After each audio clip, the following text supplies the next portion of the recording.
के पॉजिटिव से शुरू होकर नेगेटिव पे ख़त्म हो रही हैं। जैसे जैसे दूर होती जाएंगी तो बैंड भी देखें ज़्यादा बैंड होना पड़ेगा उनको। इस तरह से बैंड होके वापस आएंगी, ये भी बैंड हो जाएंगी। अब ये वाली जो है ये भी बैंड होके यहाँ से घूम के ऊपर से इस तरह से आ जाएगी, ठीक है। इस तरह से ये वाली बैंड हो जाएगी और ये वाली भी बैंड होकर अपना रास्ता कंप्लीट करके यहाँ पे कंप्लीट हो जाएंगी। तो यहाँ पे हमने 4 चार्जेस ले लिए। पॉजिटिव को हमने अलहदा से डिस्कस कर लिया, नेगेटिव को अलहदा से, फिर 2 सेम चार्जेस। ये दोनों आप नेगेटिव चार्जेस भी ले सकते हैं, दोनों पॉजिटिव चार्जेस भी ले सकते हैं।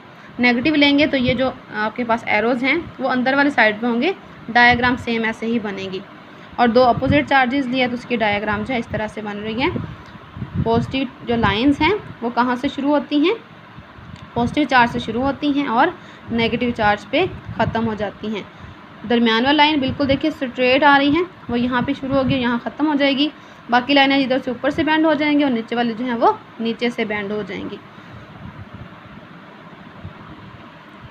तो जो चीज़ हमने डायग्राम में पढ़ी है वो आपको यहाँ पे बता रहे हैं। Electric lines due to positive test charge वो कैसी होगी, वो होगी radially outward. Electric field lines due to negative point charge वो रेडियली इनवर्ड होगी। Electric field lines for like charges क्या होगा, वो कहते हैं the middle region shows the absence of zero field spot और न्यूट्रल जोन। दरमियान में देखें यहाँ पे कोई लाइन नहीं है, इसलिए वो क्या होगा, फील्ड फ्री रीजन होगा या ज़ीरो फील्ड रीजन होगा। इसी तरह से electric field lines for unlike charges, उसके लिए क्या होगा, अपोजिट चार्जेस हैं। तो फील्ड लाइन जो है वो स्टार्ट करेंगे पॉजिटिव चार्ज से और एंड हो जाएंगी नेगेटिव चार्ज पे, जैसे कि आप यहाँ पे देख रहे हैं। उसके बाद हमारे पास है नोट के तौर पे, कहते हैं for uniform electric field the field lines are parallel. अगर हमारे पास इलेक्ट्रिक फील्ड जो है वो यूनिफॉर्म है तो फील्ड लाइनें वहाँ पे पैरेलल हो जाएंगी और इक्वली स्पेस्ड होंगी एंड लाइंस पासिंग पर यूनिट एरिया जो है वो सेम रहेगा। जैसे कि यहाँ पे वो बात कर रहे हैं कि अगर यहाँ पे जैसे ये बिल्कुल हमने दरमियान वाला लाइन ली, देखिए वो बिल्कुल स्ट्रेट है, ठीक है। इस तरह से अगर हम ये चार्ट जो है वो इस तरह से हम प्लेट्स की फॉर्म लेते हैं, जैसे ये नीचे डायग्राम में है, तो इसमें क्या होगा, ये जो दरमियान वाली लाइनें हैं वो देखिए बिल्कुल स्ट्रेट होंगी, ठीक है। पॉजिटिव से शुरू हो जाएंगी, नेगेटिव पे ख़त्म हो जाएंगी। लेकिन ये जो तकरीबन आउटसाइड पे लाइनें होंगी वो क्या होंगी, बैंड होके पॉजिटिव से शुरू होकर नेगेटिव पे ख़त्म हो रही होंगी। सेम इसी तरह से यहाँ पे भी पॉजिटिव से शुरू होकर नेगेटिव पे। लेकिन दरमियान में ये लाइनें जो हैं वो देखें इक्वली स्पेस्ड हैं, इनका डिस्टेंस बिल्कुल सेम है, फ़र्क नहीं आ रहा है इसमें, और क्या है जी, पैरेलल हैं। तो हम कह सकते हैं कि ये जो फील्ड है वो यूनिफॉर्म है और इक्वल मैग्नीट्यूड के है। जबकि यहाँ पे जो फील्ड है वो यूनिफॉर्म नहीं है, उनके दरमियान डिस्टेंस जो है वो चेंज हो रहा है। यहाँ पे भी हम कह सकते हैं कि वो डिस्टेंस जो है वो चेंज हो रहा है। तो बता रहे हैं यहाँ पे in the central zone of a parallel plate capacitor the electric field lines are parallel and evenly spaced, उनका दरमियान डिस्टेंस सेम है। और वो क्या इंडिकेट कर रहा है, क्या बता रहा है कि जो इलेक्ट्रिक फील्ड है वहाँ पे has the same magnitude and direction at all points. यहाँ पे इस दरमियान वाले रीजन में यहाँ से लेके यहाँ तक जो फील्ड लाइंस हैं वो आपस में पैरेलल हैं, ठीक है, बिल्कुल स्ट्रेट हैं और इनके दरमियान जो डिस्टेंस है वो बिल्कुल सेम है। तो यहाँ पे इस रीजन में जो फील्ड होगी वो यूनिफॉर्म होगी और कांस्टेंट मैग्नीट्यूड की होगी।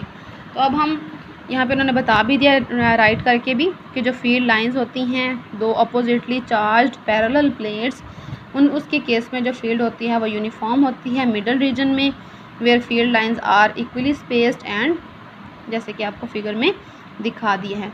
तो यहाँ तक डिस्कस करने के बाद अब हम इस काबिल हो गए हैं कि हमने जो सारा पढ़ा इसको थोड़ा समराइज़ कर दें, ठीक है, इसकी समरी बता दें, उसकी करैक्टरिस्टिक बता दें, उसकी प्रॉपर्टीज़ बता दें कि इलेक्ट्रिक फील्ड लाइंस की आया कि प्रॉपर्टीज़ क्या होती हैं।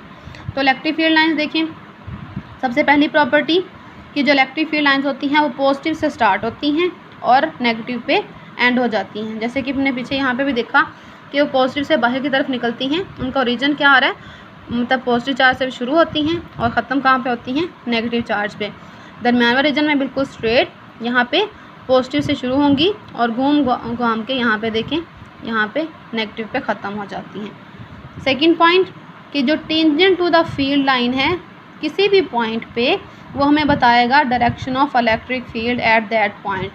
सिंगल चार्ज होगा तो उसकी डायरेक्शन तो आपको ऑटोमेटिकली नज़र आ रही है, लेकिन अगर हमारे पास इस तरह की फील्ड होती है या इस तरह की फील्ड होती है तो उसके लिए क्या करेंगे, हम हर पॉइंट पे टेंजेंट ड्रॉ करेंगे और वो टेंजेंट हमें बताएगा कि आया कि ये जो फील्ड लाइन है वो किस डायरेक्शन में जा रही है।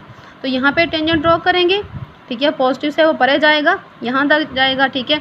यहाँ पे टेंजेंट ड्रॉ करेंगे तो उसने नेगेटिव की तरफ आना है, तो ये यहाँ पे ऐसे आ जाएगा। सेम इस तरह से पॉजिटिव से अवे जाएगा और यहाँ ड्रॉ करेंगे तो वो नेगेटिव की तरफ जाएगा। तो किसी भी पॉइंट पे यहाँ पे इस लाइन पे ड्रॉ कर लें, यहाँ इस लाइन पे ड्रॉ कर लें, किसी भी लाइन पे अगर हम टेंजेंट ड्रॉ करते हैं तो उस पॉइंट में हमें फील्ड की डायरेक्शन बता देगा कि वो किस डायरेक्शन में जा रही है। तो इसको हम इंस्टेंटेनियस डायरेक्शन जो है वो भी कह सकते हैं। दो हमारे पास पॉइंट हो गए हैं, दो प्रॉपर्टीज़ हो गई हैं कि फील्ड लाइन हमेशा पॉजिटिव से स्टार्ट होती हैं और नेगेटिव पे एंड होती हैं। और अगर हमारे पास कोई फील्ड लाइन है, अगर तो वो स्ट्रेट है तो उसका ऑटोमेटिकली हमें पता चल जाएगा कि वो किस डायरेक्शन में जा रही है। लेकिन अगर वो कर्व्ड है यहाँ इस पोर्शन में या इस पोर्शन में, तो क्या करेंगे, हम सिंपली टेंजेंट ड्रॉ करेंगे और जिस डायरेक्शन में टेंजेंट होगा उसी डायरेक्शन में इलेक्ट्रिक फील्ड लाइंस होंगी। थर्ड है जी, number of electric field lines per unit area. किसी सर्टेन एरिया में कितनी फील्ड लाइंस हैं passing perpendicularly through unit area या through an area give the magnitude of electric field. वो यहाँ पे क्या कह रहे हैं कि यहाँ पे फ़र्ज़ कर लें इस पोर्शन में हमने क्या किया, ये कोई एरिया ड्रॉ कर लें, कोई शेप बना लें, ठीक है, वो आपके पास क्यूब की फॉर्म में हो या रेक्टेंगल की फॉर्म में हो, तो उस एरिया में से परपेंडिकुलरली जितनी लाइंस गुजरेंगी वो हमें बताएंगी कि फील्ड की स्ट्रेंथ क्या है। जैसे यहाँ पे फ़र्ज़ कर लें, यहाँ में हम ड्रॉ करते हैं, एक हम रेक्टेंगल ड्रॉ कर लेते हैं। तो यहाँ पे इस रेक्टेंगल में देखें एक और ये दो, सिर्फ दो लाइनें गुजर रही हैं, तो हम कह सकते हैं कि यहाँ पे जो फील्ड लाइन है या फील्ड स्ट्रेंथ है वो 2 है। लेकिन वही हम रेक्टेंगल अगर यहाँ पे ड्रॉ करें, यहाँ से लेके यहाँ तक, ठीक है, तो यहाँ पे देखिए ज़्यादा सारी लाइन्स जो हम गुजर रही हैं। इसका मतलब है कि जहाँ पे लाइंस ज़्यादा होंगी वहाँ पे फील्ड स्ट्रॉन्ग होगी और जहाँ पे लाइंस कम होंगी वहाँ पे फील्ड जो है वो वीक होगी। सेम ये इस शेप में देखें, अगर हम यहाँ पे ड्रॉ करते हैं, आपकी सर एरिया ड्रॉ कर रहे हैं, तो यहाँ पर फील्ड लाइन जो है वो ज़्यादा होंगी, फील्ड स्ट्रॉन्ग है। लेकिन वही हम अगर यहाँ पे ड्रॉ करें तो यहाँ पे क्या होगा, सिर्फ़ और सिर्फ आपके पास 3 लाइनें जो हैं उस एरिया के अंदर से गुजरेंगी। इसका मतलब ये है कि अगर हम चार्ज के करीब जाते हैं तो चार्ज के करीब नंबर ऑफ़ लाइंस भी ज़्यादा हैं और फील्ड लाइन ज़्यादा हैं, दैट मीन्स फील्ड स्ट्रॉन्ग है। और अगर हम चार्ज से परे मूव कर रहे हैं या दूर हैं तो फिर वहाँ पे नंबर ऑफ़ फील्ड लाइंस कम होंगी, तो फील्ड की स्ट्रेंथ जो है वो भी वीक होगी, स्ट्रॉन्ग नहीं होगी। और अगर हमारे पास इस तरह से यूनिफॉर्मली स्पेस्ड हैं तो क्या करें, यहाँ पे एरिया ड्रॉ करें, यहाँ पे नंबर ऑफ़ लाइंस भी उतनी ही होंगी, चाहे नीचे ड्रॉ कर लें तो यहाँ पे भी number of field lines same होंगी। तो अगर number of field lines same रहेंगी तो हम कह सकते हैं कि यहाँ पे जो फील्ड है वो यूनिफॉर्म है।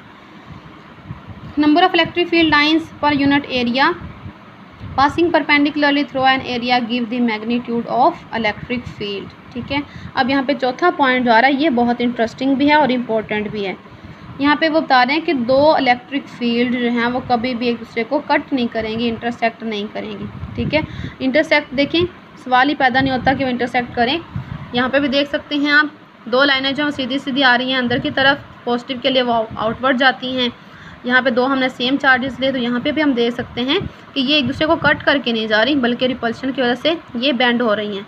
इस तरह से यहाँ पे अट्रैक्शन की वजह से वो या तो सीधी सीधी आ रही हैं या फिर वो बेंड होके आ रही हैं। लेकिन कहीं पे भी ऐसा नहीं है कोई एक दूसरे को कट करें, ठीक है, कहीं पे भी वो क्रॉस नहीं करेंगे। तो क्रॉस की वजह से वो यहाँ पे एक्सप्लेन कर रहे हैं कि क्रॉस क्यों नहीं करती। दिस इज़ बिकॉज, वो कहते हैं ये उस वजह से है कि जो ई है, इलेक्ट्रिक फील्ड इंटेंसिटी है, उसकी सिर्फ़ और सिर्फ एक डायरेक्शन होती है। कौन सी डायरेक्शन, पॉजिटिव से नेगेटिव वाली, एट एनी गिवन पॉइंट। यहाँ पे जैसे टेंजेंट ड्रॉ किया ना, तो टेंजेंट जब यहाँ पे इसकी सिर्फ ये एक डायरेक्शन है और कोई डायरेक्शन नहीं होगी।